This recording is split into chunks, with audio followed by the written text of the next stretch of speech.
Hi, and welcome to our June 2015 Toronto Real Estate Market Report. Several sales records were broken again in June.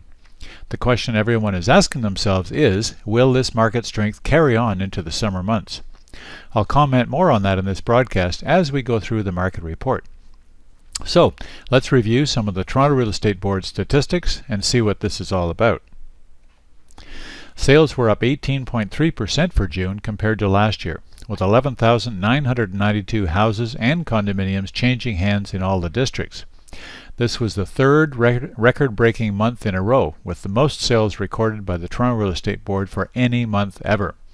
Sales are actually up 39% above the last 15-year average.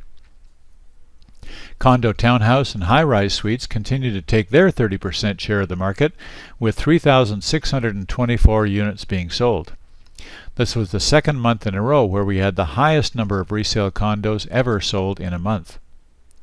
The June average sale price for all GTA homes came in at $639,184, up 12.3% from 2014, and down slightly from May.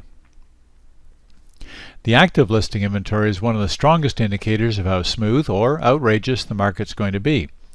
We had a 19% decline in inventory for the month of June compared to historical numbers, and lower by 13% from last year at this time.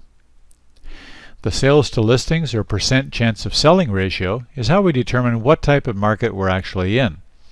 24 to 28% is a neutral market, below 24 is a buyer's market, and above 28% is a seller's market. In June, that ratio finished at 66.7%, up 17% from last year's result, and again the highest ever seen in the GTA. By the numbers, the overall market is an extremely busy seller market territory. The days on market average for Toronto homes was 20 days. So let's look at what's happening in the downtown Toronto condominium market. West of Yonge and south of Bloor in the CO1 Treb district, the average sale price for June was just over $451,300. That average moved up 2.4% from the same time last year.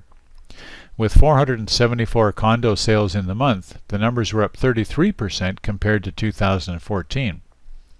There were 1,570 active listings on the market in June, just slightly more than last year. The ratio of sales to listings increased this month to 30.2%, which puts CO1 back into very moderate seller market territory. And the average days on market came in at 29, which was the same as in May. Now, east of Yonge and south of Bloor in the CO8 Treb district, the average sale price for June was just over $444,700.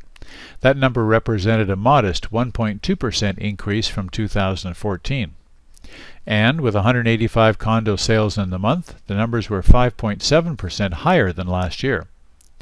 There were 407 active listings on the market in June, up 16% from 2014. The ratio of sales to listings increased to 45.5% in June. That number puts CO8 into busy seller market territory.